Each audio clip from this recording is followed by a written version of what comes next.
Welcome student. આપણે છેલ્લે adrenal ગ્રંથિ અને એના પછી શુક્રપિંડ સુધી આપણે જોયું. હવે નેક્સ્ટ ગ્રંથિ જોવાની છે અને નેક્સ્ટ ગ્રંથિ છે અંડપિંડ. આપણે અંડપિંડને સમજવાનું.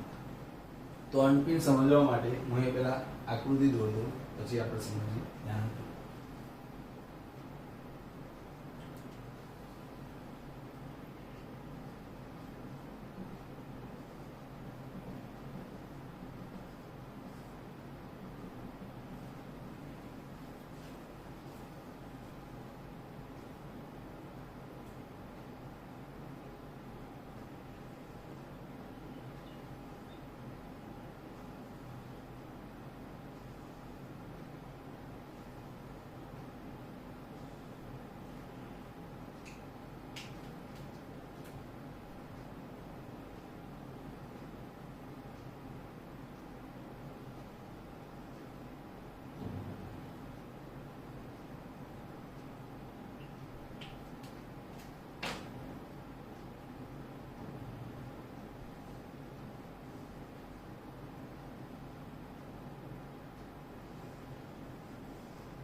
જો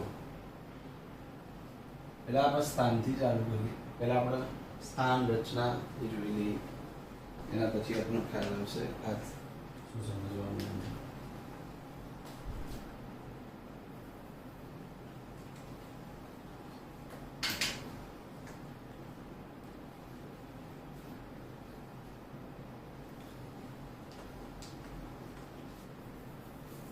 જો સ્થાનથી શરૂઆત કરીએ.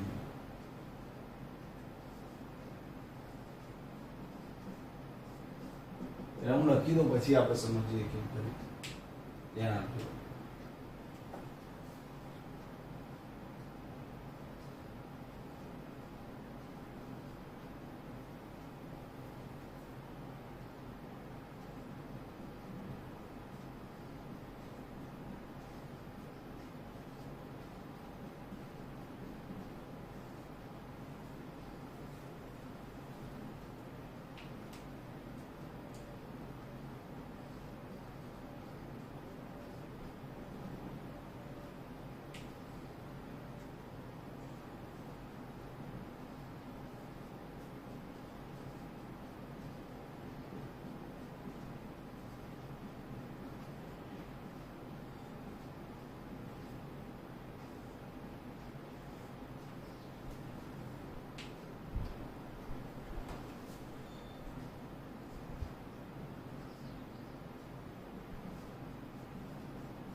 જો ત્યાં હવે ધ્યાનથી સમજજો.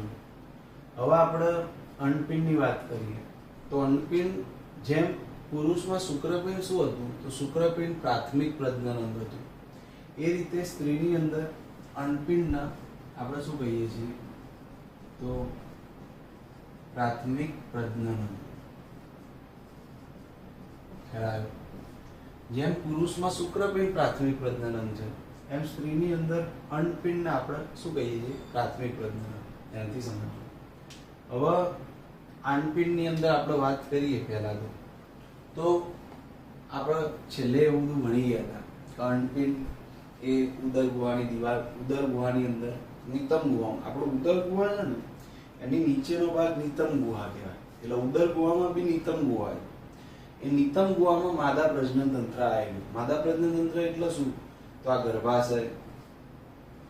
હવે પહેલા આની આકૃતિ દોરેલી તમને યાદ હોય તો આ ગર્ભાશય, ગર્ભાશયની દિવાલ જોડે જોડાયેલા એક જોડ શું હતા અંડપિંડ. આ જેને કહેવાય અંડવાહિની. તો આ બધું માદા પ્રજનન તંત્ર સમજો. તો આ માદા પ્રજનન તંત્ર નિતમ ગુહામાં આવેલું છે. હવે એમાં આ અંડપિંડની વાત કરી તો અંડપિંડ આ ગર્ભાશયની દિવાલ જોડે જોડાયેલા હોય એક જોડ અંડપિંડ. અને અંડપિંડની રચના કેવી હોય ધારો કે આપણે એક કામ કરીએ, આપણે એક અંડપિંડને મોટું કરીને જોઈએ અંડપિંડની રચના કેવી, એટલે આપણને ક્લિયર થાય એમ કહેવાનો મતલબ સમજાય. ધ્યાનથી સમજો. હવે આપણે એક અંડપિંડને મોટું કરીને જોઈએ તો તમને યાદ હશે ધારો કે આ એક અંડપિંડ છે સમજો તો તમને ખ્યાલ હશે આપણે છેલ્લે આપણે જોયેલું કે અંડપિંડની અંદર શું હતું કે ભાઈ અંડપિંડમાં બહુ બધી અંડકોટિકાઓ હતી. તો કહેવાનો મતલબ અંડપિંડ શેનું બનેલું એમ તો અંડપિંડ આવી અસંખ્ય શેનું બનેલું અંડકોટિકાઓનું બનેલું અને આધાર પેશી. હવે આપણે એમ કહેતા હતા આ બધી અંડકોટિકાઓ સમજો હવે કહેતા હતા ને કે ભાઈ જયારે બાળકી માતાના ગર્ભાશયમાં હોય અને 6 મહિનો એટલે 6 મંથ ચાલતું હોય પ્રેગ્નન્સીનું માતાનું ત્યારે તો બાળકીની અંદર અંડકોટિકાઓ બની ગઈ હોય. તો આ બધી જે અંડકોટિકાઓ પહેલેથી છે હાજર આ બધી. હવે શું થાય સમજો કે આપણે એવું કહેતા હતા યાદ હોય તો કે ભાઈ અગ્રપિચ્યુટરી ગ્રંથિમાંથી FSH અંતઃસ્ત્રાવનો સ્ત્રાવ થાય ફોલિકલ સ્ટિમ્યુલેટિંગ હોર્મોન. એ શું કરે આ પુટિકાઓને સ્ટિમ્યુલેટ કરે. પુટિકાઓ સ્ટિમ્યુલેટ થાય એટલે કેટલીક અંડપુટિકાઓ અહીંયા મુક્ત થાય. પછી આપણે શું કહેતા હતા એ અંડપુટિકાઓ પછી ધીમે ધીમે વિકાસ કરે મોટી થાય. આ વિકાસ કરતી કરતી મોટી થાય મોટી બની જાય વિકસિત અંડપુટિકા બની જાય ને એક વિકસિત અંડપુટિકા. એટલે આપણે યાદ છે તમને આ વિકસિત અંડપુટિકા બની જાય એ અંડપુટિકાને આપણે કહેતા હતા કઈ પુટિકા, તેના આપણે નામ આપ્યું હતું કઈ પુટિકા તો તમને યાદ હશે નામ શું હતું કહો તો ગ્રાફિયમ પુટિકા બની જાય. તો FSH નો સ્ત્રાવ થયો એટલે આ પુટિકાઓ અહીંયાથી મુક્ત થઈ ફોલિકલ સ્ટિમ્યુલેટ થઈ. પછી આ પુટિકાઓ વિકાસ ચાલુ કર્યો. હવે યાદ રાખવાનું આ પુટિકાઓ જેમ જેમ વિકસતી જાય ને એમ એમ આ વિકસતી અંડપુટિકાઓ ઇસ્ટ્રોજનનો સ્ત્રાવ આ બધી પુટિકાઓ વિકસતી જાય ને એમ એમ ઇસ્ટ્રોજનનો સ્ત્રાવ ચાલુ કરે. એટલે આ વિકસતી અંડપુટિકાઓ આપણા માટે કયો અંતઃસ્ત્રાવ એટલે સ્ત્રીની અંદર ઇસ્ટ્રોજનનો સ્ત્રાવ ચાલુ કરી દે. જો એના વિકસતી અંડપુટિકામાં સૌથી વિકસિત અંડપુટિકા કઈ કહીએ છીએ આપણે ગ્રાફિયમ પુટિકા.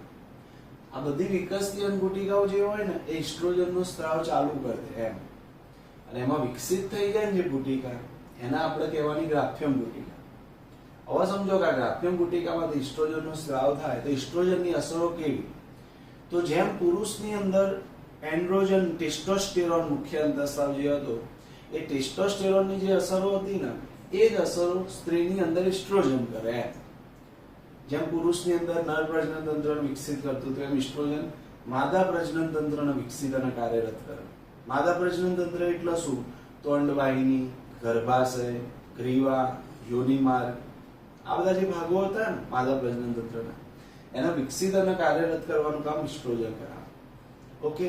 પછી માદા ગૌણ જાતીય લક્ષણોનો વિકાસ કરે. માદા ગૌણ જાતીય લક્ષણો વિકાસ એટલે એમાં સ્તન ગ્રંથિનો વિકાસ થાય, તીણો અવાજ, એ સિવાય નિતમ મેખલા પહોળા થવા, સ્ત્રીની અંદર કેવું હોય, નિતંબ મેખલા પહોળા હોય. કેમ? કારણ કે માતાના 9 મહિના સુધી બાળકના આધાર આપવાનો હોય, તો બાળકને સપોર્ટ આપવા માટે એના નિતંબ મેખલા પહોળા જુઓ. તો આ બધા આવા તીણો, સ્તનગ્રંથિનો વિકાસ અને નિતંબ મેખલા પહોળા થવા, આ બધા લક્ષણો વિકાસ કોણ કરાવશે? ઈસ્ટ્રોજન. ત્રીજું કામ જુઓ, અંડપુટિકાઓનો વિકાસ પ્રેરક. એટલે ઈસ્ટ્રોજનનો સ્ત્રાવ થતો જાય ને એમ એમ અંડપુટિકાઓ બધી વધારે વિકાસ કરવા માંડે એમ. એટલે ઈસ્ટ્રોજનની આ પણ એક અસર છે, અંડપુટિકાઓનો વિકાસ પ્રેરવાનો એમ. અને પછી જુઓ, જેમ ટેસ્ટોસ્ટેરોનમાં ખબર એન્ડ્રોજન હતો, CNS પર કાર્ય કરી નર જાતીય વર્તણૂકનું નિયમન કરે, એમ ઈસ્ટ્રોજન માદા જાતીય વર્તણૂકનું નિયમન કરે એમ. એટલે આટલા કામ ઈસ્ટ્રોજનના ટૂંકમાં આપેલા છે. તો આટલું આપણે ઈસ્ટ્રોજન માટે યાદ રાખવાનું. હવે આપણે કોર્પસ લ્યુટિયમમાંથી સ્ત્રવતો પ્રોજેસ્ટેરોન, તમને યાદ હશે. હવે આ ગ્રાફિયમ પુટિકા બની ગઈ. હવે હું થતું હતું કે હવે રોલ આવતું તો અગ્ર પિટ્યુટરીના કયા અંતઃસ્રાવનો? LH નો. યાદ આવ્યું તમને? LH એટલે લ્યુટેનાઇઝિંગ હોર્મોન. લ્યુટેનાઇઝિંગ હોર્મોન શું કરે? તો આ ગ્રાફિયમ પુટિકા જે હતી, ગ્રાફિયમ પુટિકા એનો અંડપાત કરાવો. અંડપાત થાય એટલે આપણે કહેતા હતા કે આ ગ્રાફિયમ પુટિકા એનો શું કર્યું? આપણે અંડપાત કર્યો. અંડપાત થઈ જાય, અંડકોષ બહાર આવી જાય. આ અંડકોષ ક્યાં જવાનું? તો અંડવાહિનીમાં જવાનું. પેલો આપણે જે માદા પ્રજનન તંત્રની આકૃતિ દોરી એમાં અંડવાહિની જશે અંડકોષ. અને આ જે ખાલી પુટિકા પડી એટલે આપણે શું કહેતા હતા? જે ખાલી પુટિકા પડી જાય એ એક નવી અંતઃસ્ત્રાવી રચનામાં ફેરવાઈ જાય. એટલે આ ખાલી પુટિકાનું નિર્માણ એક નવી રચનામાં થાય. એના આપણે કહીએ છીએ, આનું નામ શું હતું? તો આનું નામ હતું કોર્પસ લ્યુટિયમ. એટલે આપણે કહેતા હતા ખબર તમને, LH નું કામ શું? તો ગ્રાફિયમ પુટિકાનું શું કરાવવાનું? અંડપાત. એટલે ગ્રાફિયમ પુટિકાનો અંડપાત થાય એટલે અંડકોષ અંડપીંડમાંથી બહાર આવી જાય. અને આ જે ખાલી પુટિકા છે એ શું બની જાય? Corpus luteum. અને કોર્પસ લ્યુટિયમ સ્ત્રાવ ચાલુ કરે. કયો? જો કોર્પસ લ્યુટિયમ માંથી, એટલે આ કોર્પસ લ્યુટિયમ બની ગયું. આમાંથી શેનો સ્ત્રાવ ચાલુ થાય? પછી પ્રોજેસ્ટેરોનનો સ્ત્રાવ ચાલુ થાય. અને પ્રોજેસ્ટેરોન શું કામ કરે ને એ આપણે સમજવાનું હોય. તો આટલું ઈસ્ટ્રોજન માટે હતું. હવે પ્રોજેસ્ટેરોનનું કામ સમજવાનું, ત્યાંથી સમજજો એટલે આપણને ખબર પડે. ધ્યાન આપજો.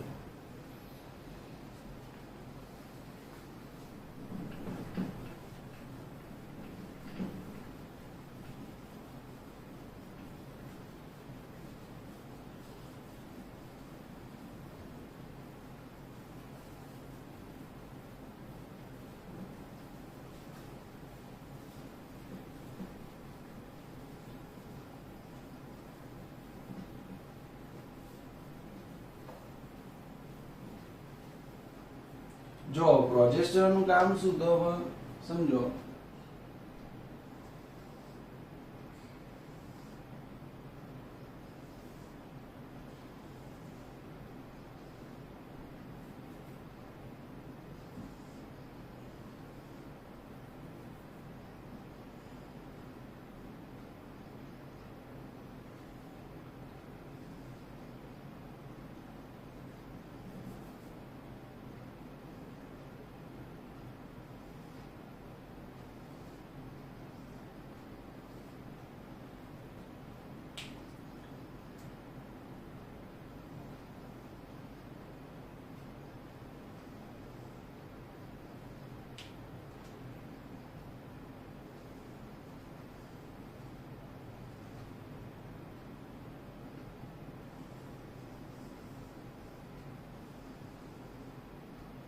જો હવે શું થાય સમજો કે હવે આપણે આટલું જોયું કે અહીંયાથી પેલું ગ્રાફિયમ પુટિકાનો અંડપાત થયો એટલે અંડકોષ બહાર આવી ગયો.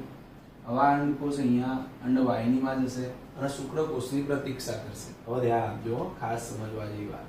હવે શું થાય? હવે જે કામ ચાલુ થશે ને, હવે એ કામ પ્રોજેસ્ટેરોનથી નિયંત્રિત થશે. એટલે હવે શું? હવે આગળની જે ઘટનાઓ થવાની, ફલન થવાનું, ગર્ભધારણ થવાનું, ગર્ભ સ્થાપન થવાનું, તો આ બધામાં સપોર્ટ પ્રોજેસ્ટેરોનનો આવે. જો સમજાવું તમને, ધ્યાન આપો. તો હવે આપણે પ્રોજેસ્ટેરોનના કાર્ય જોવાના.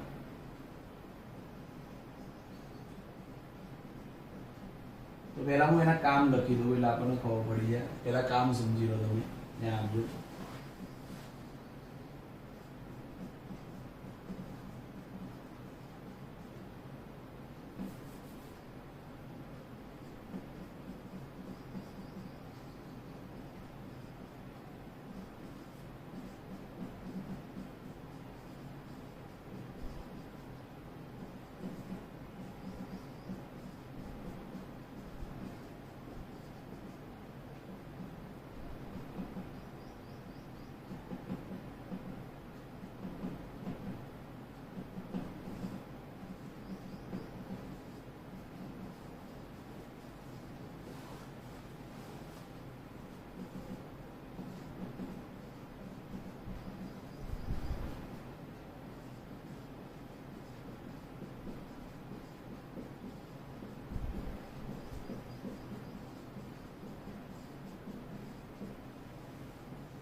જો ત્યાં હવે પ્રોજેસ્ટેરોનનું કામ શું, તો હવે આપણે સમજો કે અહીંયા આપણે કીધું કે ભાઈ જે ગ્રાફિયમ પુટિકાનો અંડપાત થઈ ગયો એટલે જે કોર્પસ લ્યુટિયમ બન્યું એ કોર્પસ લ્યુટિયમ એમાંથી પ્રોજેસ્ટેરોનનો સ્ત્રાવ ચાલુ થયો. હવે અંડકોષ અંડવાહિનીમાં ગયું. હવે તમને ખબર હશે, મેં તમને કીધેલું કે સ્ત્રીની અંદર કેવું હોય કે ગર્ભાશયનું જે સૌથી અંદરનું સ્તર હોય ને, આ સૌથી અંદરનું સ્તર, નામ ખાસ યાદ રાખજો, આ સૌથી અંદરના સ્તરને કહેવાય એન્ડોમેટ્રિયમ. સૌથી અંદરનું સ્તર. આ એન્ડોમેટ્રિયમ દર 28 દિવસે નવું બને અને ખરી જાય. અને આ એન્ડોમેટ્રિયમની જાળવણી બે અંતઃસ્ત્રાવ કરે, એક ઇસ્ટ્રોજન કરે અને બીજો પ્રોજેસ્ટેરોન કરે. હવે સમજો તમે આ એન્ડોમેટ્રિયમ બન્યું એટલે એના માટે ઇસ્ટ્રોજનનો સ્ત્રાવ જવાબદાર હતો. હવે એન્ડોમેટ્રિયમ બની ગયું, બરોબર. હવે ગ્રાફિયમ પુટિકાનો અંડપાત થઈ ગયો એટલે ઇસ્ટ્રોજન બંધ થઈ ગયું, પણ હવે કયો અંતઃસ્ત્રાવ ચાલુ થઈ ગયો કોર્પસ લ્યુટિયમમાંથી, તો હવે પ્રોજેસ્ટેરોનનો સ્ત્રાવ ચાલુ થઈ ગયો. રુધિરમાં પ્રોજેસ્ટેરોન હવે વધી ગયો. હવે થાય શું સમજો કે ઇસ્ટ્રોજન બંધ થઈ ગયો ને એટલે એન્ડોમેટ્રિયમનો સપોર્ટ કરવા વાળું પહેલા કોઈ નતું રહ્યું, પણ પછી ગ્રાફિયમ પુટિકાનો અંડપાત થઈ કોર્પસ લ્યુટિયમ બન્યું એટલે પાછો પ્રોજેસ્ટેરોન સ્તરવા માંડ્યો. એટલે પ્રોજેસ્ટેરોનનું કામ શું કે એન્ડોમેટ્રિયમને જાળવી રાખે. સમજો તમે. હવે થાય શું કે અહીંયા શુક્રકોષ આવીને અંડકોષનું ફલન કરે, બરોબર. ફલન કરે એટલે અહીંયા ફલિતાંડ બને. ચલો ફલિતાંડ બની ગયું. હવે ફલિતાંડનું અહીંયા ગર્ભ સ્થાપન થવાનું હોય. એટલે આ જો ફલિતાંડ બને એટલે પહેલું શું થાય, ગર્ભ સ્થાપન થાય. એટલે ફલિતાંડ કોષ વિભાજન કરતું કરતું અહીંયા આવે. એટલે આપણે પહેલા એક કોષના જ બનેલા. સમજો આપણે એક ફલિતાંડ સ્વરૂપે જ હતા, પછી આપણે એક કોષના હતા, પછી વિભાજન થયા, એકમાંથી બે, બેમાંથી ચાર. એટલે આપણા કોષો વધતા ગયા એટલે આપણે શું બન્યા હતા, ગર્ભ બન્યા હતા. ગર્ભ જુદા જુદા કોષોનો, એમ 2 માંથી 4 કોષ, પછી 8 કોષ, વધતા જાય કોષો. કેમ કે ગર્ભમાંથી પછી ભ્રૂણ બનાવવાનું. એમ ખાસ યાદ રાખજો કે ગર્ભધારણ ક્યાં સુધી કહેવાય, તો 3 મહિના સુધી ગર્ભ કહેવાય. એટલે બાળકનો વિકાસ માતાના ગર્ભાશયમાં 3 મહિના સુધી થતો હોય ત્યાં સુધી ગર્ભ કહેવાય. 3 મહિના કમ્પ્લીટ થઈ જાય પછી એનું નામ બદલાઈ જાય. પછી આપણે કયા નામે ઓળખાતા, પછી આપણું નામ ભ્રૂણ થઈ ગયું. તો 3 મહિના સુધી આપણું નામ ગર્ભ અને 3 મહિના કમ્પ્લીટ કર્યા પછી આપણું નામ ભ્રૂણ થઈ જાય. એટલે 3 મહિના સુધી ગર્ભ વિકાસમાં મદદ કરે પ્રોજેસ્ટેરોન અને 3 મહિના પછી ભ્રૂણ વિકાસમાં મદદ કરે. એટલે કોર્પસ લ્યુટિયમમાંથી જે પ્રોજેસ્ટેરોનનો સ્ત્રાવ થયો એ આપણને અહીંયા ગર્ભ સ્થાપનમાં મદદ કરશે. પછી 3 મહિના સુધી પ્રોજેસ્ટેરોન જે સ્ત્રવાઈ જાય એ ગર્ભ વિકાસમાં મદદ કરે. અહીંયા ગર્ભ સ્થાપન થાય. આ એન્ડોમેટ્રિયમની દિવાલ છે ને એમાં ગર્ભનું સ્થાપન થાય. પછી અહીંયા જરાયુ નિર્માણ થાય અને જરાયુ જોડે બાળક જોડાયેલું હોય. અહીંયા બાળક જોડાયેલું છે. તો બાળક અને જરાયુ, એટલે આ જરાયુ છે ને એન્ડોમેટ્રિયમની દિવાલ જોડે જોડાય. ટૂંકમાં સમજો કે પ્રોજેસ્ટેરોનનું કામ આ બધું, એન્ડોમેટ્રિયમની જાળવણી કરવાની, પછી આ જરાયુ નિર્માણમાં મદદ કરે, પછી 3 મહિના સુધી આ ગર્ભનો વિકાસ થાય એમાં મદદ કરે, 3 મહિના કમ્પ્લીટ કરે પછી ભ્રૂણ વિકાસ કહેવાય એમાં મદદ કરે. આ બધું પ્રોજેસ્ટેરોનનું કામ. જોઈ લો તમે. ઓવરઓલ પ્રેગ્નન્સીના હોર્મોન છે. સમજો ગર્ભધારણના અંતઃસ્ત્રાવ કહેવાય. પછી સ્તન ગ્રંથિમાં જો સ્તન કુપિકાઓનું નિર્માણ, જેમ આપણે ફેફસાની અંદર વાયુ કોષ્ઠો હોય ને એવું જ સ્તન ગ્રંથિની અંદરના જે વાયુ કોષ્ઠો જેવી રચના હોય ને એને સ્તન કુપિકાઓ કહેવાય. એનું નિર્માણ કરાવો. અને સ્તન કુપિકાઓનું નિર્માણ થાય એ દૂધના સંગ્રહમાં મદદ કરે. બીજું જો પ્રોજેસ્ટેરોન પણ દૂધના સ્ત્રાવમાં મદદ કરે. જો દૂધના સ્ત્રાવમાં આપણે કેટલા અંતઃસ્ત્રાવો યાદ રાખવાના, તો પ્રોલેક્ટિન આવી ગયો, એમાં દૂધ નિર્માણ અને દૂધ સ્ત્રાવ બંને હતું. પછી ઓક્સિટોસિન અને આ ત્રીજો પ્રોજેસ્ટેરોન, આ બી દૂધના સ્ત્રાવમાં મદદ કરે. તો આટલું કામ પ્રોજેસ્ટેરોનની અંદર તમારે યાદ રાખવાનું. ખ્યાલ આવે તમારે? તો આટલું અનપિનની અંદર આપણને આપેલું છે. રાઇટ ડાઉન કરી દો જે જરૂરી લાગે, પછી આપણે નેક્સ્ટ ટોપિક જોઈશું. જો નેક્સ્ટ આપણે જોવાનું હૃદય. નેક્સ્ટ ટોપિક શું? જો હવે બધી અંતઃસ્ત્રાવી ગ્રંથિઓ કમ્પ્લીટ થઈ ગઈ. હવે આપણે હૃદય, મૂત્રપિંડ અને જઠર આંતરીય માર્ગના અંતઃસ્ત્રાવો સમજવાનું. ધ્યાન આપજો. અને એ ભૂલતા નહીં, શુક્રપિંડ અને અંડપિંડના બધા અંતઃસ્ત્રાવ કઈ પ્રકૃતિના? તો સ્ટીરોઇડ પ્રકૃતિના અંતઃસ્ત્રાવ. બરાબર. લિપિડ ના બનેલા. સ્ટીરોઇડ એટલે શું? લિપિડના બનેલા હોય એમ. હવે આપણે જો અંતઃસ્ત્રાવી ગ્રંથિઓ કમ્પ્લીટ થઈ ગઈ શરીરની, પણ તમને ખબર હશે કે અંતઃસ્ત્રાવની નવી વ્યાખ્યા જે છે વૈજ્ઞાનિક સાયન્ટિફિક ડેફિનેશન એ પ્રમાણે આપણે શું કહીએ કે અંતઃસ્ત્રાવો કોને કહેવાય? તો આંતરકોષીય સંદેશાવાહકો, બિન પોષક પદાર્થો ખૂબ જ અલ્પ માત્રામાં સ્ત્રવે પોતાનું કાર્ય પૂરું થતા વિઘટન પામે. તો હવે આપણે એવી કેટલીક એવા અંગો છે આપણા શરીરમાં કે જે અંતઃસ્ત્રાવી ગ્રંથિ નથી પરંતુ અંતઃસ્ત્રાવનો સ્ત્રાવ કરે. એમાં આપણે હૃદય, મૂત્રપિંડ અને જઠરાંતરીય માર્ગના અંતઃસ્ત્રાવ જોવાના. અને યાદ રાખજો આ બધા અંતઃસ્ત્રાવો પેપ્ટાઇડ પ્રકૃતિના, આપણે લખાયેલું પાછું ચોપડીની અંદર. તો પહેલા આપણે હૃદય અને મૂત્રપિંડના સમજીએ, પછી જઠરાંતરીય માર્ગના અંતઃસ્ત્રાવ સમજીએ. તો અહીંયા ભાગ પાડી દઈએ આપણે. હૃદય આના 3 ભાગ પાડીએ. મૂત્રપિંડ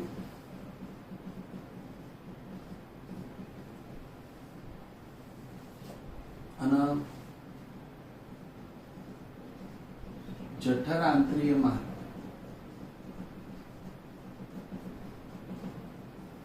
હૃદય, મૂત્રપિંડ અને જઠરાંતરીય માર્ગના અંતઃસ્ત્રાવ. જો આ બધું તમે આગળ જઠરાંતરીય માર્ગના અંતઃસ્ત્રાવ પાચન તંત્ર વાળા પાઠમાં આવ્યા જ હશે. આપણે ફરીથી એકવાર અહીંયા ધ્યાનથી સમજી લેવાનું. ધ્યાન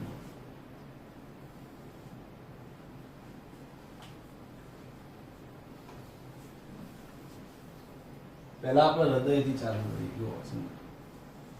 તો હૃદયનો જે અંતઃસ્ત્રાવ છે ને એ તમારા ઉત્સર્જન તંત્ર વાળા પાઠમાં આવ્યો છે. હૃદયનો અંતઃસ્ત્રાવ જો હું તમને યાદ કરાવી દઉં.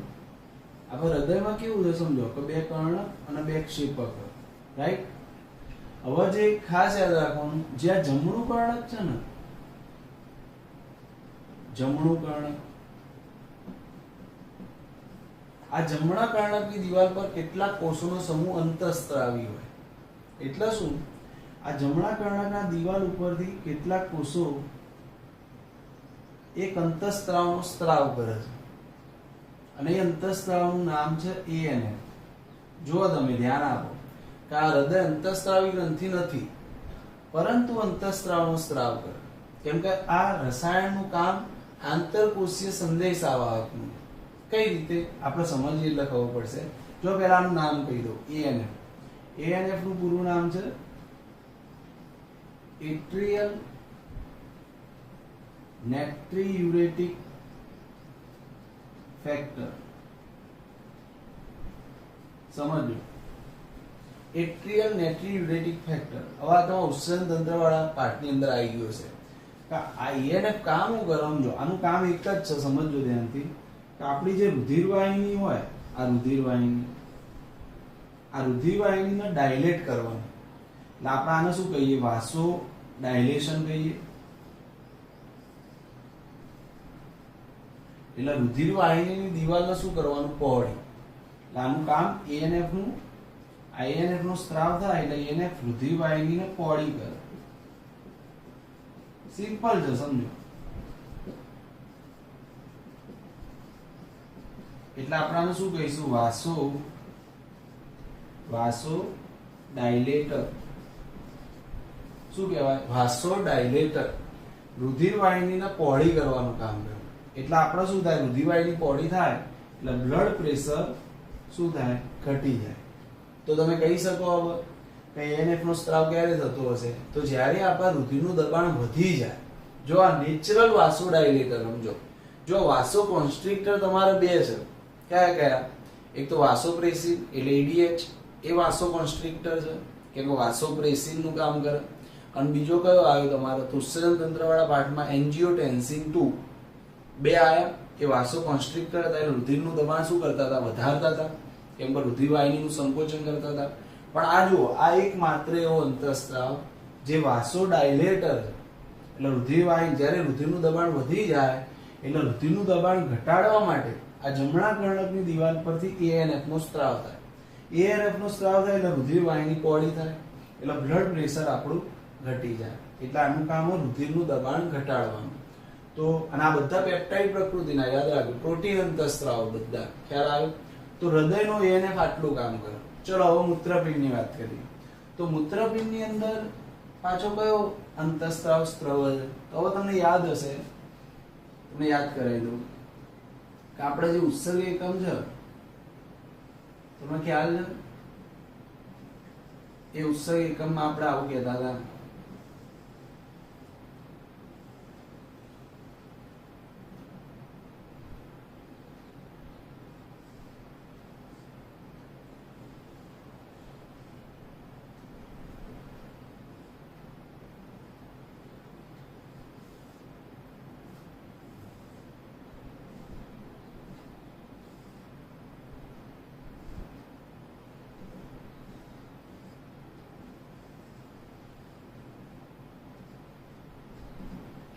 ઉત્સર્ગ એકમમાં તમને યાદ હશે કે આ રુધિરકેશિકા ગુચ્છ અને બાઉમેનની કોથળી આ બે ભેગા થઈ શું બનાવે? તો આ બે ભેગા થઈને બનાવે માલપીડિયમ કાય, રાઈટ? અને માલપીડિયમ કાય જોડે અહીંયા તમને ખબર હશે જીજીએ હોય. માલપીડિયમ કાય, આ જે માલપીડિયમ કાય હતું ને, માલપીડિયમ કાયમાં શું આ રુધિરકેશિકા ગુચ્છ, રુધિરકેશિકા ગુચ્છનું બીજું નામ શું હતું કહો? આનું બીજું નામ, ચલો માલપીડિયમ કાય કઈ રીતે બનતું હતું યાદ કરજો તમે. તો માલપીડિયમ કાય એટલે બે ભાગનું બનેલું હતું. એક તો આ રુધિરકેશિકા ગુચ્છ, રુધિરકેશિકા ગુચ્છનું બીજું નામ શું કહેવાય? તો ગ્લોમેરુલર કહેવાય. શું કહેવાય? ગ્લોમેરુલર. આ ગ્લોમેરુલર શેમાં હતું? તો આને કહેવાય બાઉમેનની કોથળી. બરોબર, સમજો. તો આ બાઉમેનની કોથળી અને આ ગ્લોમેરુલર આ બે ભેગા થઈને શું બનાવે? માલપીડિયમ કાય. અને માલપીડિયમ કાય જે બને ને એની જોડે જીજીએ હોય. આ જીજીએ છે. જો આ જીજીએ નું પૂરું નામ શું હોય? જે એટલે જક્સ્ટા, જે એટલે જક્સ્ટા, જી એટલે ગ્લોમેરુલર, જી નો અર્થ શું થાય? ગ્લોમેરુલર, અને એ એટલે એપાર્ટસ.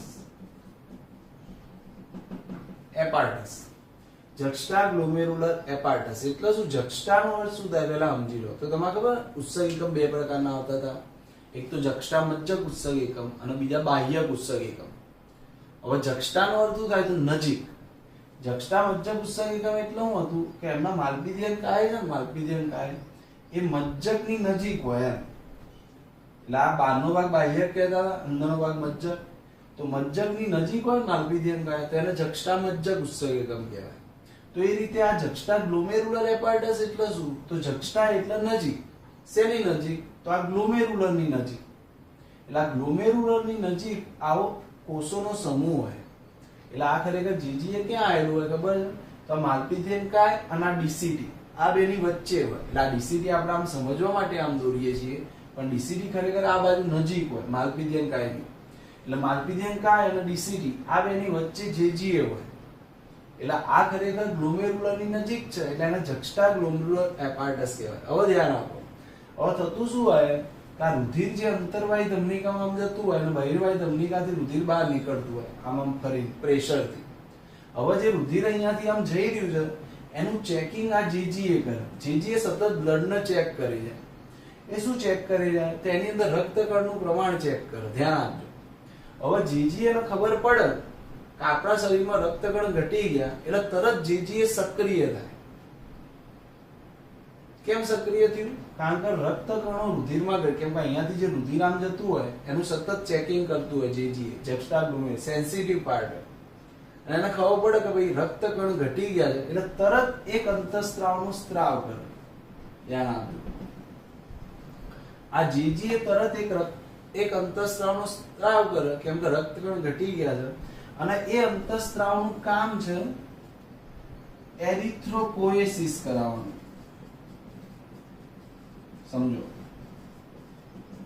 એરિથ્રોપોએસિસ નો અર્થ શું? તો રક્તકણના લેટિનમાં આપણે કહીએ એરિથ્રોસાઇટ એટલે રક્તકણ, એરિથ્રોસાઇટ એટલે રક્તકણ, પોએસિસ એટલે બનાવવું, નિર્માણ કરવું. એટલે એ રક્તકણ નિર્માણનો ઉત્તેજક. સમજો. અંતઃસ્ત્રાવ જે સ્ત્રાવ ને આપણે પ્રશ્નાર્થ ચિહ્ન કર્યું ને એ અંતઃસ્ત્રાવ રક્તકણ નિર્માણનો ઉત્તેજક. અસ્થિ મજ્જાની અંદર એ રક્તકણ નિર્માણનો ઉત્તેજ છે. કયો અંતઃસ્ત્રાવ? તો જીજીએ માંથી જે સ્ત્રાવ થાય અંતઃસ્ત્રાવ. એટલા માટે એ અંતઃસ્ત્રાવનું નામ છે ને એ ઇરિથ્રોપોએસિસ, એરિથ્રો કહેવાય અથવા ઇરિથ્રોપોએસિસ કહેવાય. એટલે અંતઃસ્ત્રાવનું નામ છે ને એ ક્રિયાના નામ ઉપરથી આપ્યું. એટલે અંતઃસ્ત્રાવનું નામ આપ્યું કયો અંતઃસ્ત્રાવ?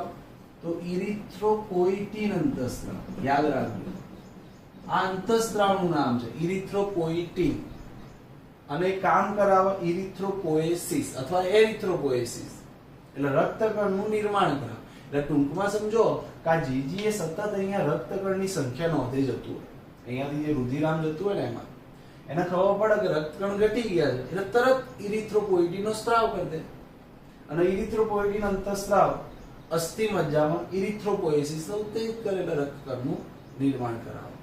તો આ હૃદય અને મૂત્રપિંડના અંતઃસ્ત્રાવના કામ આ. હવે આપણે જઠર આંતરિય માર્ગના અંતઃસ્ત્રાવ સમજવા ધ્યાન આપજો.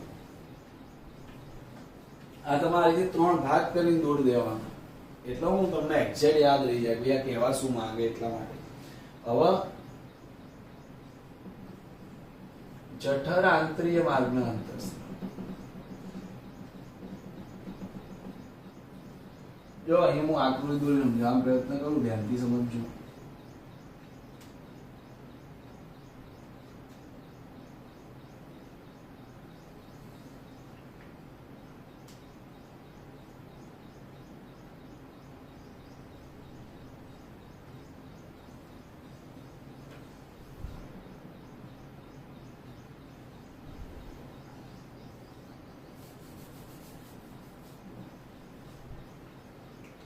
હવે એકદમ આમાં તમને ખ્યાલ હશે, જઠર આંતરિય માર્ગના અંતઃસ્ત્રાવ એટલે હું જે પાચનની ક્રિયામાં મદદ કરે. હવે સમજો કે આપણે ખોરાક ખાઈએ એટલે જે કોળીઓ હોય એ કોળીઓ, આપણે જે ખોરાક ખાધો એ કોળીઓ પછી તમને યાદ હશે આ જઠરના જે ભાગ હતા, ઉપરી જઠર, હૃદયગામી જઠર, જઠરનો મુખ્ય દેહ અને આર્ય નીચેનો ભાગ શું કહેતા હતા અનુપ્રાસ ભાગ, ની જઠર. એટલે જેવો કોળીઓ સમજો આ જેવો કોળીઓ આવી અને ની જઠરના શ્લેષ્મ સ્તરને ટચ કરે, સમજો આ કોળીઓ જેવો ની જઠરના શ્લેષ્મ સ્તરને ટચ કરે, અંદરનું સ્તર કયું સ્તર કહેવાય સમજો,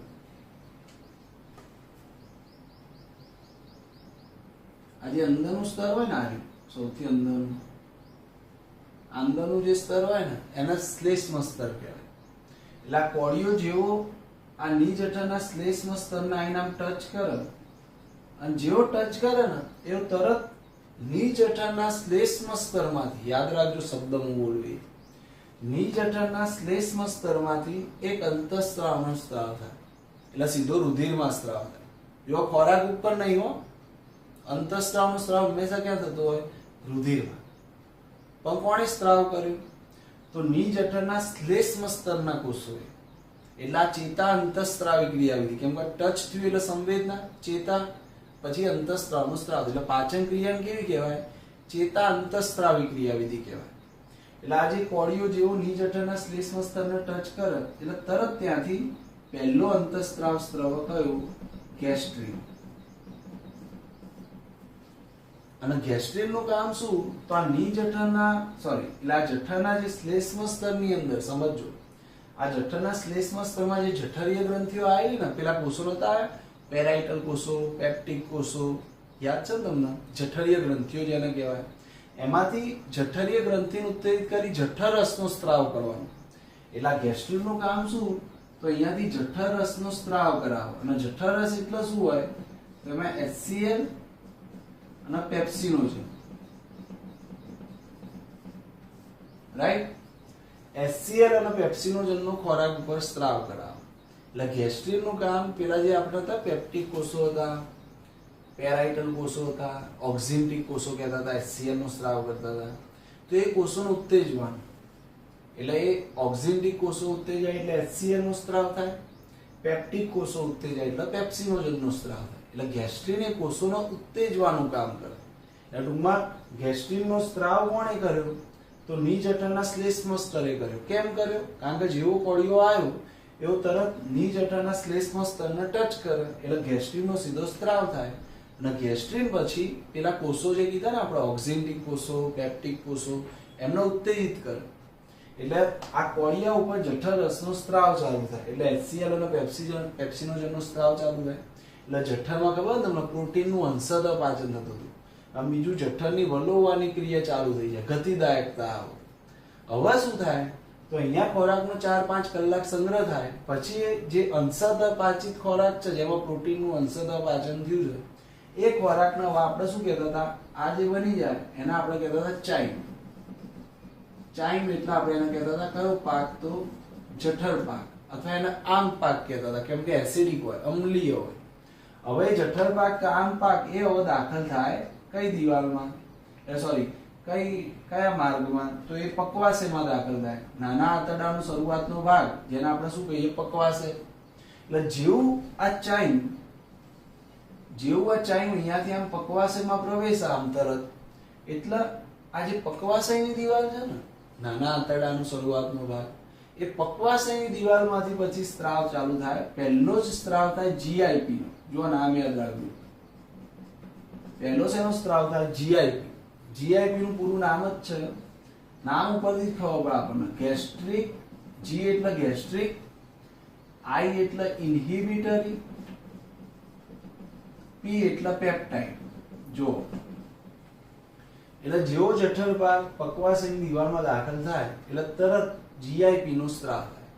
જીઆઈપી એટલે ગેસ્ટ્રિક ઇન્હિબિટરી પેપ્ટાઇડ. એના ગેસ્ટ્રિક ઇન્હિબિટરી પેપ્ટાઇડ નું કામ શું, તો જઠરરસનો જે સ્ત્રાવ છે ને એને અવરોધવાનો. ગેસ્ટ્રિક ઇન્હિબિટ કરવું એટલે અવરોધવું. કેમ અવરોધવું પડે, કારણ કે જઠરની અંદર આ જે HCl પેપ્સિનોજનનો સ્ત્રાવ એનું હવે કામ નહીં, અને HCl કેવો એકદમ સાંદ્ર હોય, અને જો એમનેમ સ્ત્રવાઈ જાય, ખોરાક તો અહીંયા આવી ગયો છે, જો એમનેમ સ્ત્રવાઈ જાય તો પેપ્ટિક અલ્સર થઈ જાય, ચાંદા પડે જઠરમાં, એટલો એસિડિક હોય. તો હવે એનું કામ નથી. તો જેવો ખોરાક અહીંયા આવી જાય એટલે તરત ખબર પડી જાય કે હવે જઠર રસનો સ્ત્રાવ બંધ કરો, અને જઠરની ગતિદાયકતા, પેલી જે વલોવાની ક્રિયા થતી હોય ને એ પણ બંધ થઈ જાય. એટલે જીઆઈપી નું કામ બે, એક તો જઠરરસનો સ્ત્રાવ બંધ કરાવી દો અહીંયા, એટલે ટૂંકમાં એ ગેસ્ટ્રિનનો અવરોધક છે, એન્ટાગોનિસ્ટિક કહેવાય કે ગેસ્ટ્રિનના અવરોધક. એટલે જઠરરસનો સ્ત્રાવ બંધ થાય અને જઠરની વલોવાની ક્રિયા બંધ થાય, પરંતુ હવે આગળ પાચન કરવાનું. એટલે આગળ અહીંયા જે ખોરાક આવ્યો એ ખોરાકની અંદર હવે કાર્બોદિત, લિપિડ, પ્રોટીનનું સંપૂર્ણ પાચન કરવાનું છે. એટલે અહીંયા હવે બીજા સ્ત્રાવ કરવાના છે, સ્વાદુરસનો સ્ત્રાવ કરવાનો, પિત્તરસનો સ્ત્રાવ કરવાનો. તો એ બધા સ્ત્રાવો કઈ રીતે થશે, તો ધ્યાન આપજો. હવે જેવો ખોરાક પક્વાશયમાં દાખલ થઈ જાય એટલે સ્ત્રાવ ચાલુ થઈ જાય. અહીંયાથી પહેલો સ્ત્રાવ છે પેન્ક્રિયોઝાઇમિન,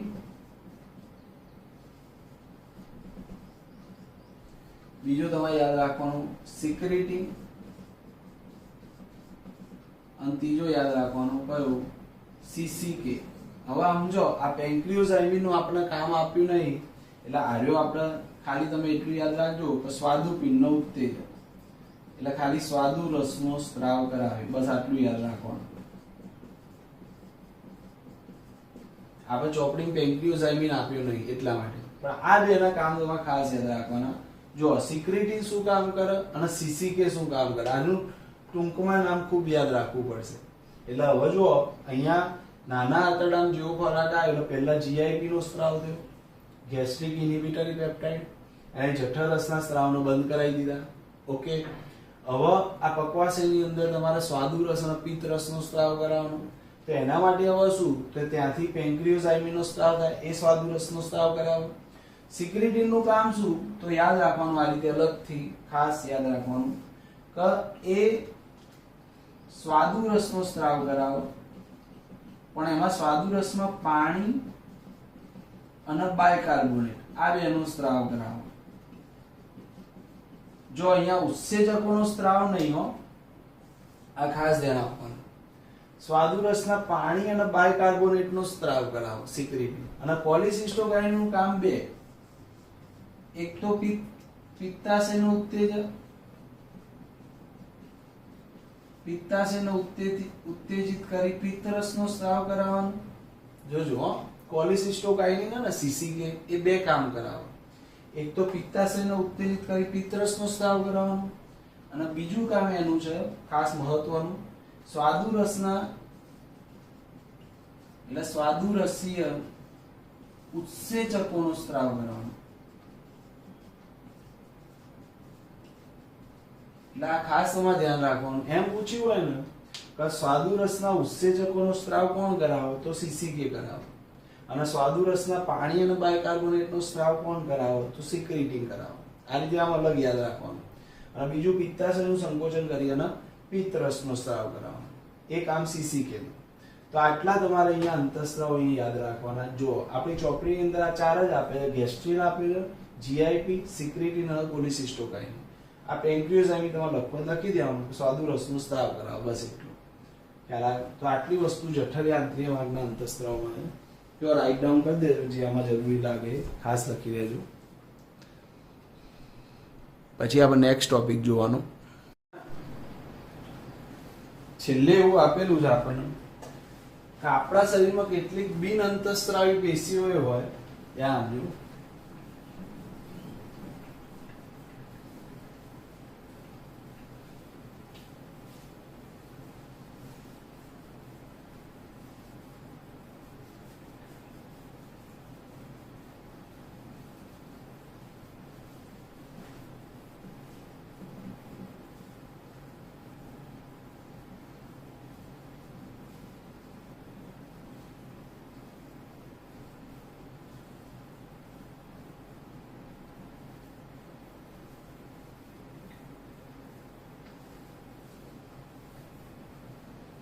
જો હવે આપણા શરીરમાં છેલ્લે એમ કીધેલું છે, આ છેલ્લી લાઈનો છે પણ IMP લાઈનો કહેવાય. તમને એમ થાય કે આટલામાં તો હું પૂછી શકે, પણ આ મોસ્ટ IMP લીટી કહેવાય. લોકો બધા એવોઇડ કરતા હોય એમ, પણ એ નીટ માટે IMP છે. આપણા શરીરમાં કેટલીક બિન અંતઃસ્ત્રાવી પેશીઓ છે કે જે અંતઃસ્ત્રાવનો સ્ત્રાવ કરે, એને ગ્રોથ ફેક્ટર્સ કહેવાય. જો ગ્રોથ હોર્મોન નહીં, આને ગ્રોથ ફેક્ટર્સ કહીએ છીએ.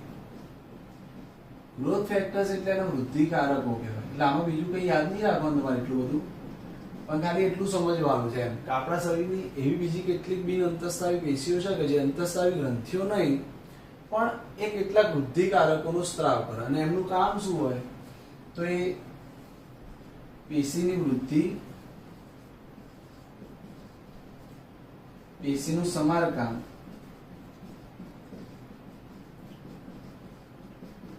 અને પેશીના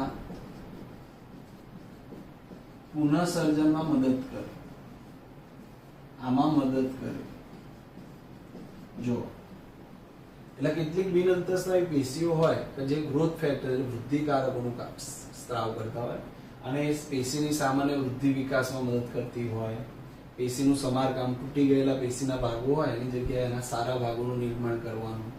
પછી પેશીનું પુનઃસર્જન કરવાનું. ધારો કે જેટલો ભાગ ખવાઈ ગયો હોય, ચવાઈ ગયો હોય, કેટલો ભાગ બેક્ટેરિયાથી નાશ થઈ ગયો હોય, તો એટલા ભાગને ફરીથી બનાવવાનું કામ કરે. તો એના વૃદ્ધિકારકો કહેવાય, ગ્રોથ ફેક્ટર્સ. તો આ છેલ્લી બે લાઈનો ઇમ્પોર્ટન્ટ છે, એ ખાસ રાઇટ ડાઉન કરી દેજો, ભૂલ ના થાય. જો નેક્સ્ટ ટોપિક આપણે જોવાનું, લાસ્ટ ટોપિક ચેપ્ટરનો, અંતઃસ્ત્રાવની કાર્યપ્રણાલી એટલે મિકેનિઝમ ઓફ હોર્મોન એક્શન. અંતઃસ્ત્રાવ કઈ રીતે કામ કરતા હોય એ સમજવાનું ધ્યાન આપજો. આપણે એમ કહીએ કે અંતઃસ્ત્રાવ કામ કઈ રીતે કરે, ધ્યાન. તો અહીંયા આપણને બે ભાગમાં અહીંયા કામ આપેલા, ધ્યાનથી સમજજો.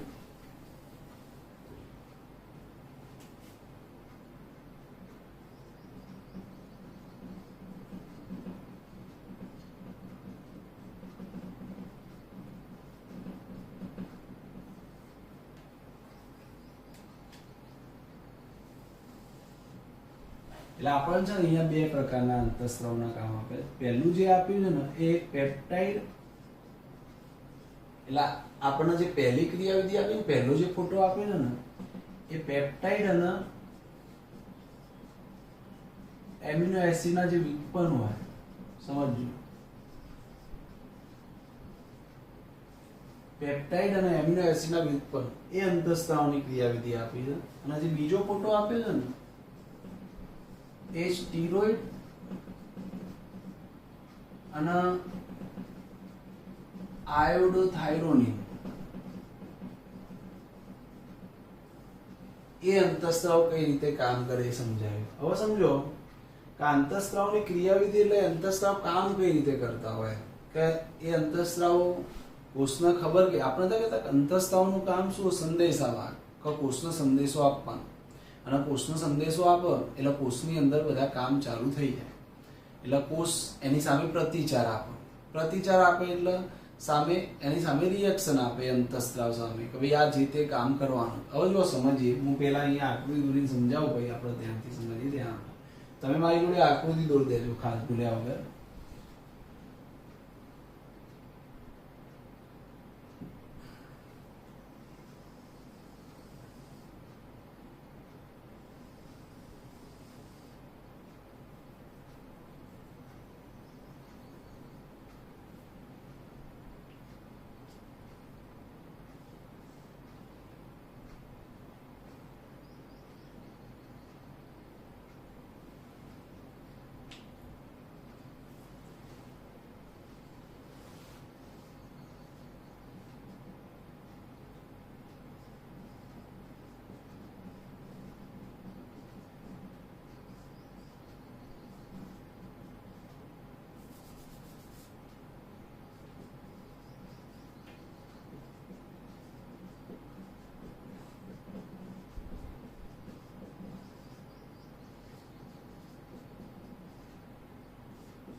જો ધ્યાન આપો, પહેલા આપણે છે ને આ પેપ્ટાઇડ અને એમિનો એસિડના વ્યુત્પન્ન જે અંતઃસ્ત્રાવ એની ક્રિયાવિધિ ભણી, અને પછી સ્ટીરોઇડ અથવા આયોડોથાયરોનિન અંતઃસ્ત્રાવ કઈ રીતના કામ કરે એની ક્રિયાવિધિ.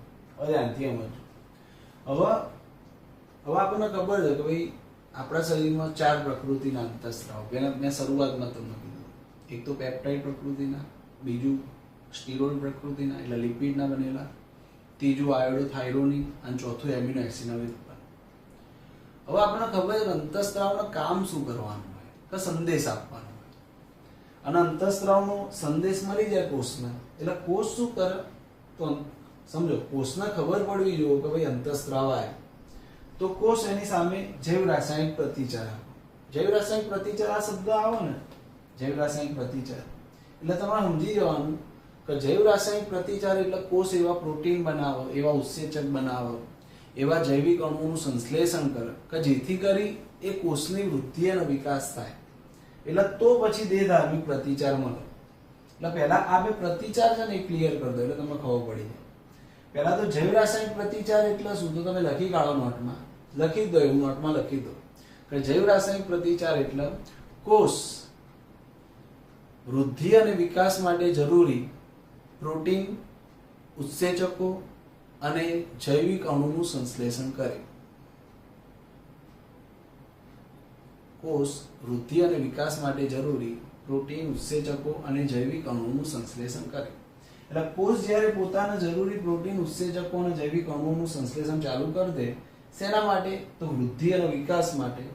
તો એના કહેવાય જૈવ રાસાયણિક પ્રતિચાર. અને દેહધાર્મિક પ્રતિચાર એટલે શું?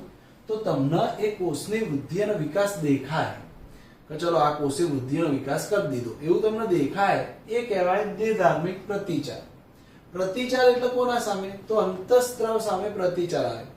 હું તમને અહીંયા એક આજે ઉદાહરણ આપેલું છે, એના ઉપરથી આપણે સમજી આપણને ખબર છે. ઉદાહરણ તરીકે જુઓ, અહીંયા FSH નો સ્ત્રાવ થયો. ચલો ધ્યાનથી સમજજો. હવે FSH એટલે ફોલિકલ સ્ટિમ્યુલેટિંગ હોર્મોન, ધ્યાન આપજો. હવે FSH નું કામ શું છે? તો અંડપિંડની વૃદ્ધિ અને વિકાસ કરાવવાનું, રાઈટ? હવે સમજો આ ગર્ભાશયની દિવાલ જોડે જોડાયેલા જે અંડપિંડ છે, આ અંડપિંડ, આની વૃદ્ધિ અને વિકાસ કરાવવાનું કામ FSH કરે. એટલે હવે તમને આ અંડપિંડની વૃદ્ધિ અને વિકાસ દેખાય કે ભાઈ ચલો અંડપિંડની વૃદ્ધિ થઈ, વિકાસ થયો, આમાં ગ્રાફિયમ પુટિકાઓ બનવા માંડી, તો તમારે સમજી લેવાનું કે ભાઈ તમને દેખાયું છે એ દેહધાર્મિક પ્રતિચાર છે. પણ એ કેમ આવ્યો? એ FSH સામેનો આ દેહધાર્મિક પ્રતિચાર કેમ આવ્યો? FSH એવું શું કર્યું? તો FSH આ અંડપિંડના કોષોને શું આપ્યો છે? સંદેશો આપ્યો છે.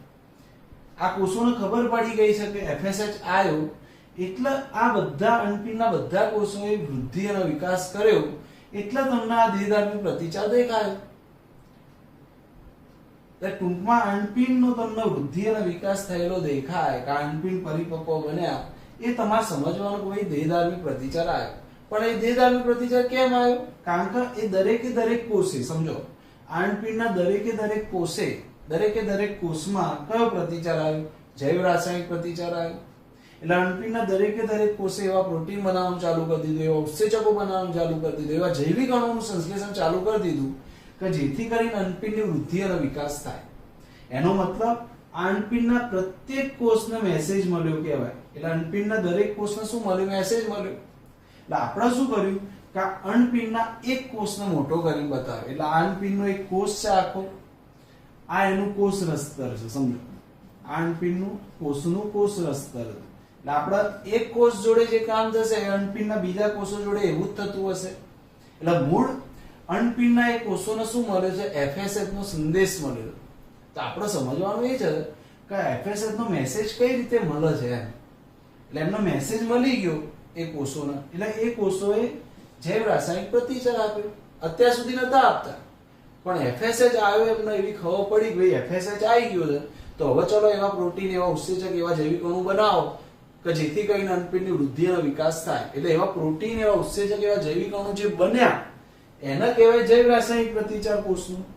કોની સામેનું? FSH સામેનું. અને એવા પ્રોટીન, એવા ઉત્સેચક, એવા જૈવિક અણુ બની જાય એટલે અંડપિંડની વૃદ્ધિ અને વિકાસ દેખાય તમને. એને કહેવાય એક પ્રતિચાર, દેહધાર્મિક પ્રતિચાર, ફિઝિયોલોજીકલ રિસ્પોન્સ. પણ ટૂંકમાં તમારે ફિઝિયોલોજીકલ રિસ્પોન્સ એટલે દેહધાર્મિક પ્રતિચાર જોવો હોય તો અંડપિંડની અંદર દરેક કોષમાં જૈવ રાસાયણિક પ્રતિચાર આવો જોઈએ. પણ જૈવ રાસાયણિક પ્રતિચાર ક્યારે આવે? જ્યારે અંડપિંડના પ્રત્યેક કોષને ખબર પડે કે FSH આવ્યો, સંદેશો આવ્યો. પણ એ ખબર કઈ રીતે પડે એમ આપણે સમજવાનું એ છે. કેમ એવું સમજવું પડશે ખાસ? કારણ કે FSH છે ને, આપણે આ જો આ ક્રિયાવિધિ કોની ભણવાની છે? તો આ પેપ્ટાઇડ અને એમિનો એસિડના વ્યુત્પન્ન અંતઃસ્ત્રાવની ભણવાની. અને હવે આ પેપ્ટાઇડ અંતઃસ્ત્રાવ એટલે પ્રોટીનના બનેલા હોય, અને એ લોકો અંદર જઈ સંદેશો આપી ના શકે. સમજવાનું આ જ અહીંયા જુઓ તમે, કેમ કે FSH પ્રોટીનનો બનેલો છે, અને પ્રોટીનનો બનેલો હોય એટલે કોષની અંદર ના જઈ શકે એમ. કેમ ના જઈ શકે? કારણ કે કોષ રસ્તર તો લિપિડનું બનેલું છે. તો લિપિડનું દ્વિસ્તર છે ને એ રહ્યું, તો પ્રોટીન લિપિડમાં દ્રાવ્ય હોય, તો આ સંદેશો અંદર નહીં જઈ શકતો એમ. તો આ કોષનો સંદેશો મળી નહીં શકતો. તો એના માટે શું મિકેનિઝમ છે? એના માટે કઈ રીતની ગોઠવણી છે? તો ખાસ યાદ રાખવાનું કે જે પેપ્ટાઇડ અંતઃસ્ત્રાવ હોય અથવા એમિનો એસિડના વ્યુત્પન્ન અંતઃસ્ત્રાવ હોય એ અંદર નહીં જઈ શકતા અંતઃસ્ત્રાવો.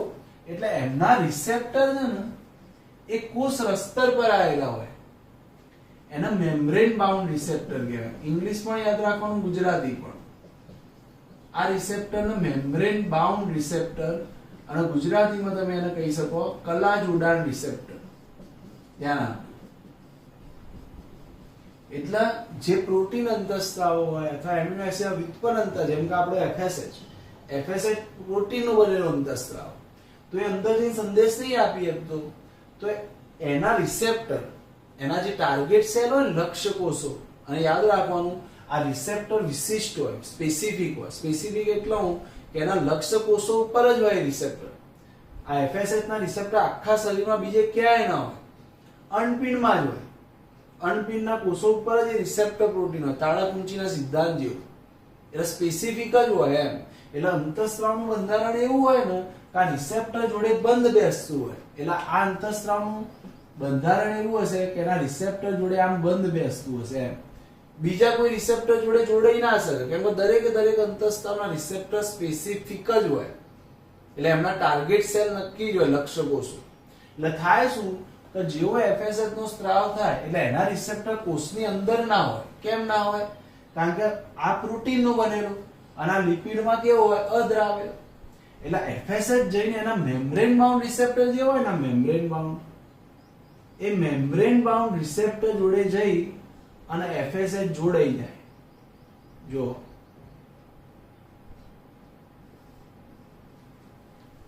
ચલો જોડાઈ ગયો. હવે મળી ગયો કોષનો સંદેશો. મળ્યો કે ના મળ્યો કહો? તો હજી નહીં મળ્યો. કેમ કે હજી આ અંતઃસ્ત્રાવ મેસેજ લઈને અંદર નહીં જઈ શક્યો, ખાલી એના રિસેપ્ટર પ્રોટીન જોડે જોડાયો જ છે. અને આ જે સંકુલ બને ને, આ સંકુલને કહેવાય અંતઃસ્ત્રાવ રિસેપ્ટર સંકુલ. ખાસ યાદ રાખજો, આ સંકુલ બની ગયું, અંતઃસ્ત્રાવ અને રિસેપ્ટર નું સંકુલ.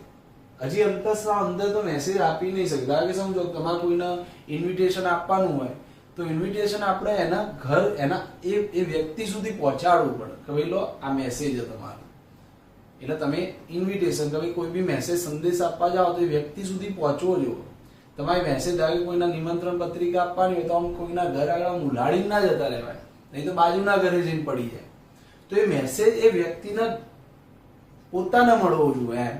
તો હવે આપણે શું કરવું પડે? અહીંયા જો આ મેસેજ તો આ કોષને મળ્યો નહીં હજી આ અંતઃસ્ત્રાવ રિસેપ્ટર સંકુલ બને. એટલે અહીંયા થાય તો અહીંયા એક મિકેનિઝમ છે કે આ પ્રોટીન અંતઃસ્ત્રાવ હોય ને કે જે અંદર નહીં જઈ શકતા, એના રિસેપ્ટર પહેલા તો મેમ્બ્રેન બાઉન્ડ રિસેપ્ટર હોય, એટલે આવું અંતઃસ્ત્રાવ રિસેપ્ટર સંકુલ બને.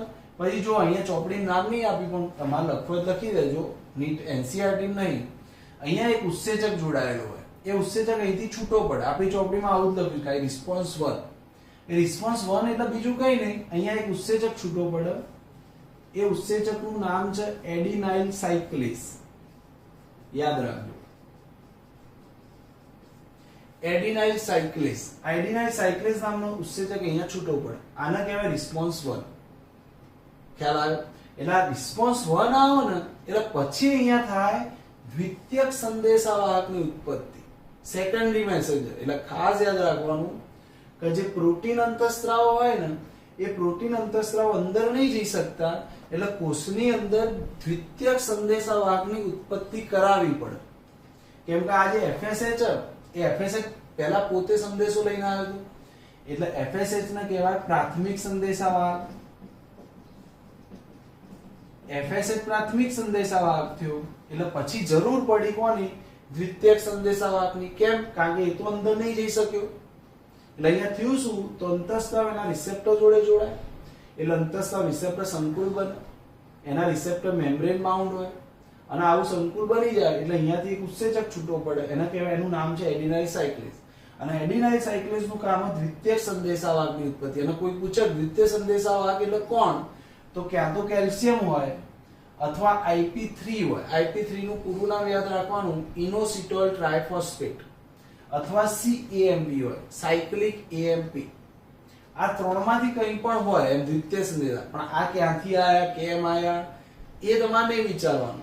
તો ખાલી આવું યાદ રાખવાનું છે અહીંયા કે ભાઈ અહીંયા રિસ્પોન્સ 1 એટલે એડિનાઇલ સાયક્લેસ છૂટો પડે, અને એડિનાઇલ સાયક્લેસ નું કામ છે કેલ્શિયમ અથવા IP3 એટલે ઇનોસિટોલ ટ્રાઇફોસ્ફેટ અથવા CAMP, એનું જનરેશન કરવાનું, એની ઉત્પત્તિ કરવાની.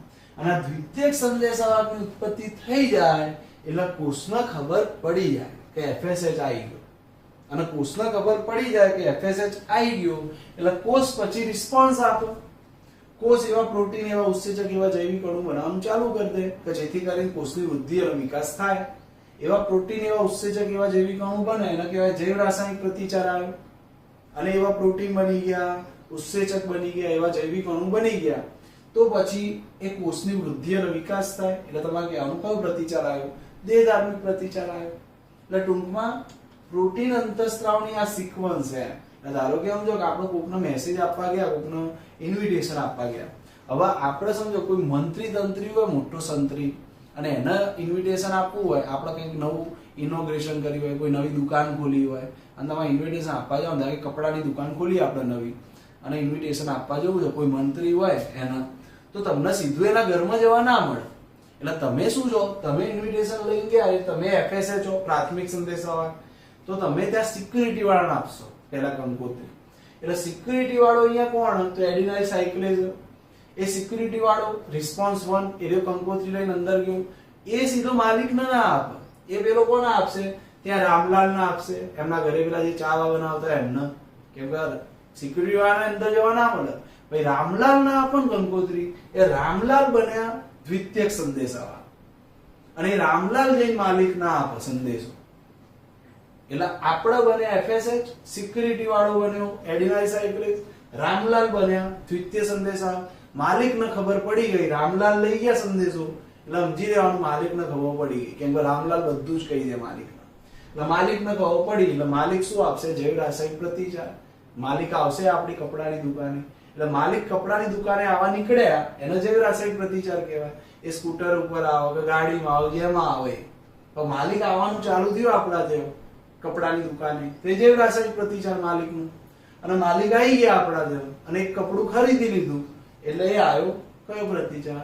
દેહધાર્મિક પ્રતિચાર. એ આપણે દેખાયા માલિક સાક્ષાત આપણી દુકાને, એ કામ પૂરું થયું આપણું. આપણે મેસેજ આપ્યો હતો માલિકને આવવાનું, તો માલિક આવી ગયા, એટલે એ દેહધાર્મિક પ્રતિચાર. તો આ રીતે આખું પ્રોટીન માટે એમ કે પ્રોટીન અંતઃસ્ત્રાવ હોય ને તો એ કોષની અંદર જે સંદેશો નહીં આપી શકતા, તો એમના માટે શું કરવાનું યાર? તો એના રિસેપ્ટર જોઈ લો તમે, કોષ રસ્તર પર જ હોય, કેમ કે એ અંતઃસ્ત્રાવ અંદર નહીં જઈ શકતો. તો એના રિસેપ્ટર મેમ્બ્રેન બાઉન્ડ રિસેપ્ટર હોય, અંતઃસ્ત્રાવ રિસેપ્ટર જોડે જોડાય. એટલે તાળાકુંજીના સિદ્ધાંત જેવું દરેક અંતઃસ્ત્રાવમાં સ્પેસિફિક રિસેપ્ટર હોય, એટલે અંતઃસ્ત્રાવ રિસેપ્ટર સંકુલ બને, એટલે અહીંયાથી ઉત્સેચક છૂટવો પડે એડિનાઇલ સાયક્લેઝ, એને કહેવાય રિસ્પોન્સ 1. એ કરાવ દ્વિતીય સંદેશાવાહકનું. તો દ્વિતીય સંદેશાવાહકમાં કોણ હોય? તો કેલ્શિયમ હોય, અથવા IP3 હોય, અથવા CAMP હોય. અને આ દ્વિતીયક સંદેશાવાહકની ઉત્પત્તિ થઈ જાય એટલે કોષને ખબર પડી જાય કે કોણ આવી ગયો? FSH આવી ગયું. એટલે કોષ આપે જૈવ રાસાયણિક પ્રતિચાર, એવા પ્રોટીન બને, એવા ઉત્સેચક બને, એવા જૈવિક અણુ બને કે જેથી કરી કોષની વૃદ્ધિ વિકાસ થાય. અને પછી એ કોષની વૃદ્ધિ વિકાસ જોવા મળે એટલે ટોટલ ઓવરઓલ અંડપિંડની વૃદ્ધિનો વિકાસ થયો, એને કહેવાય કયો પ્રતિચાર? દેહધાર્મિક પ્રતિચાર. સિમ્પલ. તો આટલું પેપ્ટાઇડ અને એમિનો એસિડના વ્યુત્પન્ન જેટલા બી અંતઃસ્ત્રાવ છે આપણે, પેપ્ટાઇડ અને એમિનો એસિડના વ્યુત્પન્ન, એમના માટે આ ક્રિયાવિધિ હોય એમ. કારણ કે કોષ રસ્તરમાં દ્રાવ્ય ના હોય, કેમ કે કોષ રસ્તર લિપિડનું બનેલું હોય. પણ આ જુઓ તમે, સ્ટીરોઇડ માટે એવું નહીં. સ્ટીરોઇડ અને આયોડોથાયરોનિક અંતઃસ્ત્રાવો છે ને એ કેવા છે સમજો. તો એ લિપિડમાં દ્રાવ્ય છે, ધ્યાનથી સમજો. આ સ્ટીરોઇડ અને આયોડોથાયરોનિક કેવા? લિપિડમાં દ્રાવ્ય. એટલે આયા ને કોષ રસ્તરે પસાર કરી શકે અને કોષ કેન્દ્ર પટલે પસાર કરી શકે. એ આપણે જોઈએ આમાં કેમ જુદું પડે છે, એ આપણે ખાસ સમજવાનું છે. એ આપણે છે ને એક કામ કરી નેક્સ્ટ લેક્ચરમાં જોઈશું. અત્યારે તમે આર્યું લખી દો પેપ્ટાઇડ એમિનો એસિડના વ્યુત્પન્ન.